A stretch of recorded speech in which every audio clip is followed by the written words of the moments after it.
سورہ المجادلہ آیہ نجوہ۔ بسم اللہ الرحمن الرحیم۔ یا ایہا الذین آمنوا اذا ناجیتم الرسول فقدموا بین یدی نجواکم صدقہ ذلک خیر لکم واطہر فإن لم تجدوا فإن اللہ غفور رحیم۔ أَأَشْفَقْتُمْ أَن تُقَدِّمُوا بَيْنَ يَدَيْ نَجْوَاكُمْ صَدَقَاتٍ فَإِذْ لَمْ تَفْعَلُوا وَتَابَ اللَّهُ عَلَيْكُمْ فَأَقِيمُوا الصَّلَاةَ وَآتُوا الزَّكَاةَ وَأَطِيعُوا اللَّهَ وَرَسُولَهُ وَاللَّهُ خَبِيرٌ بِمَا تَعْمَلُونَ۔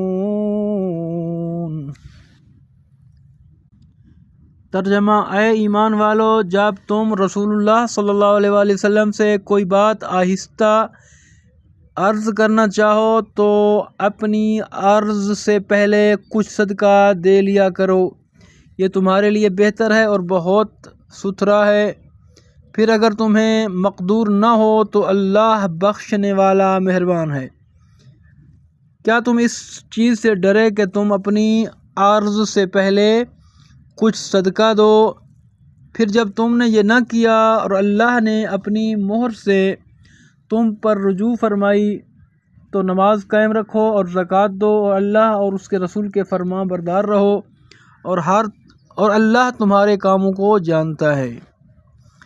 اس آیہ مجیدہ یعنی آیہ نجوہ پر مولا علی علیہ السلام کے سوا کسی نے عمل نہ کیا، اور مولا علی علیہ السلام نے جب سرگوشی کی، نجوہ یعنی کان میں سرگوشی کی اور کچھ مسائل رسول اللہ سے پوچھے، تو یہاں پہ لکھا ہوا بھی ہے کہ اس کے فوراً بعد یا کچھ عرصے کے بعد، کچھ دنوں کے بعد جب لوگوں نے اس آیت مجیدہ پہ عمل نہ کیا تو اس آیت کو منسوخ کر دیا گیا۔